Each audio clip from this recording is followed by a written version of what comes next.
Olá, eu sou o Túlio, graduando de licenciatura em teatro da Universidade do Estado de Santa Catarina, que fica em Florianópolis. E eu escrevi aqui na Abrace um resumo da minha pesquisa que eu venho fazendo na graduação e eu intitulei como Teatro em Ambientes de Privação de Liberdade, uma experiência de iniciação científica na UDESC. Eu pretendo compartilhar aqui um pouco sobre essa experiência e como o nosso grupo vem trabalhando nessa forma virtual e também falar um pouco sobre como que era no presencial e como que aconteceu essa adaptação do virtual, né, imposta pela pandemia da Covid. Então, o presente resumo ele refere-se às atividades que eu venho desenvolvendo e realizando dentro do projeto de pesquisa Teatro e Prisão, Práticas de Infiltração das Artes Cênicas em Espaços de Vigilância, da UDESC, né? E é orientado pelo professor doutor Vicente Concílio. Eu participo desse grupo de pesquisa desde o segundo semestre de 2019, então vou completar 2 anos daqui a um tempinho. A ação do grupo de pesquisa, então, ela sempre se configurou em 2 vertentes principais. Uma de pesquisa teórica, por meio de encontros semanais para estudos e debates de texto, e outra forma de pesquisa foi a prática, né? Por meio da condução de aulas de teatro em espaços de vigilância.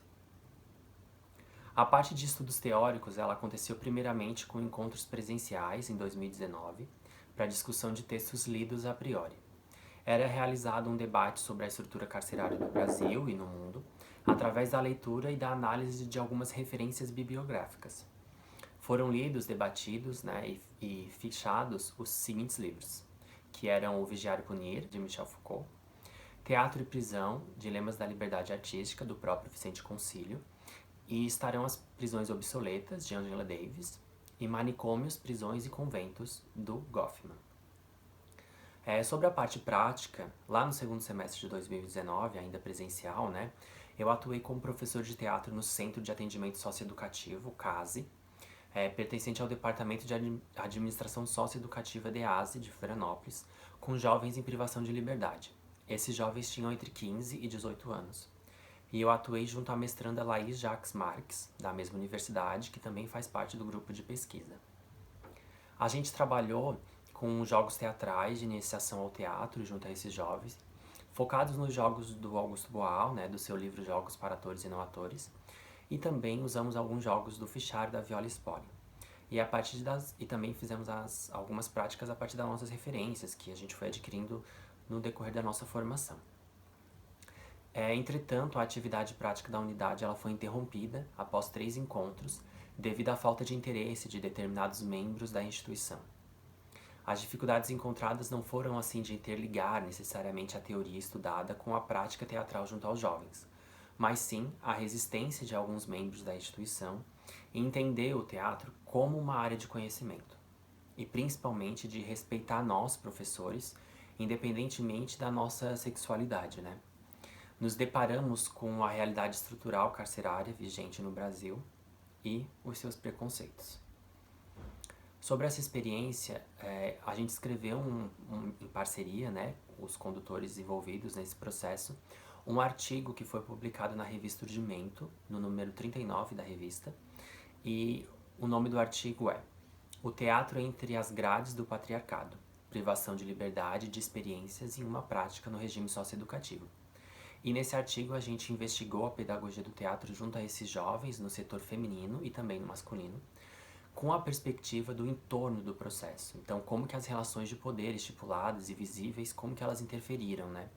E não só entre as internas, mas também entre os funcionários desse centro. Como também os motivos que implicaram a gente, né, nessa prática, que interferiram. No início de 2020, então, além da continuação dos estudos teóricos semanais com o grupo de pesquisa, a minha experiência prática se deu no Presídio Feminino de Florianópolis, propondo aulas de teatro para mulheres encarceradas. Estas, com idades diversas, se mostraram muito empolgadas com a nossa presença no espaço, né? Já que este encontro ele foi possível pela existência do projeto nesse campo, ao qual a própria instituição pediu a abertura de outra nova turma, porque um ano anterior, uma das ações do grupo, que ainda não tinha se formado enquanto grupo, mas já tinha pessoas trabalhando, né, nesse contexto, foi desenvolvido um processo teatral com as mulheres em privação de liberdade, e foi criado o espetáculo Estendemos Nossas Memórias ao Sol, que foi dirigido pelas professoras envolvidas, né, e pelo coordenador do processo. E então as nossas ações, né, em 2020, elas tiveram que ser interrompidas por conta da pandemia, né, do coronavírus. E aí a gente teve que ter essa adaptação para o modo emergencial. E não foi possível continuar os campos práticos, né, de ensino em teatro nesses ambientes por conta da pandemia, né, em modo virtual. E eu vejo isso como a maior perda, né, nesse sentido. Já na parte teórica, a gente continua a ação, né, da iniciação científica, dessa modalidade de continuar a pesquisa, e a gente continuou com esses encontros teóricos para discussão dos textos e também de espetáculos teatrais que trouxessem esses conceitos e temas inerentes ao teatro da prisão. Então a gente pôde analisar umas 2 ou 3 peças e conversar sobre os temas que elas envolviam, né? E a gente discutiu também como que foi articulado e apropriado no discurso cênico esses espetáculos. Além disso, a gente pôde participar de cursos livres em formato também remoto, né? Sobre temas que envolvem o nosso trabalho nesse contexto. Então a gente pôde participar do curso online Abolicionismo Penais, ministrado por Aline Passos, em que a gente percebeu o conceito de seletividade penal e a sua materialidade colonial, e estudamos também as contribuições teóricas de alguns militantes e abolicionistas penais da história brasileira e mundial. Participamos de outras diversas lives e encontro com outros artistas, né, que debatem e trabalham esse contexto, o que foi possível só por conta do formato emergencial, né, remoto. Então a gente pôde encontrar diversas pessoas que trabalham nesse âmbito por estarmos nesse formato.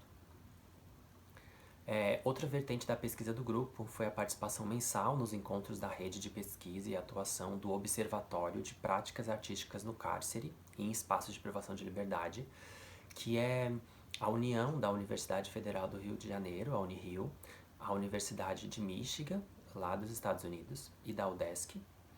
E nesses encontros a gente pôde voltar os nossos olhares para a troca de experiências, né, sobre temas envolvidos com o teatro, em ambientes de privação de liberdade, e a gente pôde participar de algumas ações entre nós próprios do grupo. Então a gente fez uma troca de cartas pessoais, que é uma metodologia muito utilizada também, né, em procedimentos de teatro em prisões. Outra tarefa, como pesquisador, foi o trabalho na revista Urdimento, volume 3, número 39, que foi intitulado Artes da Cena Atrás das Grades. E para esse volume eu escrevi em parceria com os participantes do grupo, né, um artigo, ao qual eu já mencionei, e sobre as nossas práticas no regime socioeducativo em 2019. E eu pude também traduzir dois textos para esse volume, do inglês para o português, em parceria com um dos bolsistas do grupo, o Nicolas de Córdova. E a gente traduziu 2 artigos, que foram Prisões e Ativismo na Pandemia, como sobreviventes do encarceramento transformam o significado de participação cívica, e O que acontece quando eu olho para você, o espaço íntimo do teatro na prisão. Posteriormente à publicação da edição dessa revista, o grupo de pesquisa se voltou à leitura e estudo dos artigos dessa publicação. E assim, semanalmente, a gente encontrou um dos artistas que trabalha nesse contexto, né, o autor de um dos textos que a gente leu, e assim a gente pôde ter contato com diferentes lugares do país, né, de forma virtual.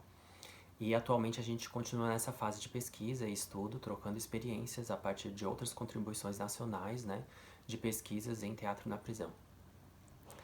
Neste contexto de experiências práticas, né, e estudos teóricos, eu pude elaborar também um projeto artístico de ensino-aprendizagem em teatro para ser entregue na Secretaria do Estado de Administração Prisional e Socioeducativa, o DEAP, né, em Santa Catarina. E a gente vai entregar esse projeto quando for possível, né, quando for possivelmente ser realizado com a população LGBT, né, da Penitenciária Masculina de Florianópolis, em forma presencial, né, então a gente não tem perspectiva de quando. E assim eu estaria juntando 2 áreas de pesquisa que me interessam, né, que é o teatro em ambientes de privação de liberdade e o público LGBT, né, como que a sexualidade e o gênero desses indivíduos influenciam, né, lá dentro e como que o teatro entra nisso. Nesse momento, em estudos remotos, né, eu venho pesquisando a partir do recorte bibliográfico da revista Urdimento, a 39, o número 39, alguns procedimentos metodológicos possíveis para o ensino do teatro em ambientes de privação de liberdade. Então eu venho utilizando as vozes de alguns artistas e pesquisadores que publicaram na revista Surgimento e pesquisando alguns procedimentos possíveis, né, de metodologias teatrais dentro desses ambientes. E por fim, a partir dessas experiências, eu percebo o quanto esse processo de pesquisa viabilizou o acesso à arte para pessoas em situações extremas de privação de liberdade, né, tanto de cultura como de liberdade. E o teatro ele funcionou como um meio para a iniciação da linguagem artística nesses campos, né, possibilitando algumas fissuras possíveis no sistema carcerário brasileiro. E eu manifesto também o quanto este momento, com certeza, está sendo catastrófico dentro desses espaços, né, por conta da pandemia, afetando principalmente as pessoas privadas de liberdade. E, e é isso. Esse é o compartilhamento do meu processo de pesquisa em graduação que eu venho fazendo, né, dentro desse grupo, e que eu quis compartilhar um pouquinho aqui na Abrace. Então, obrigado por assistirem até aqui e um beijo. Bom congresso, seminário para todos.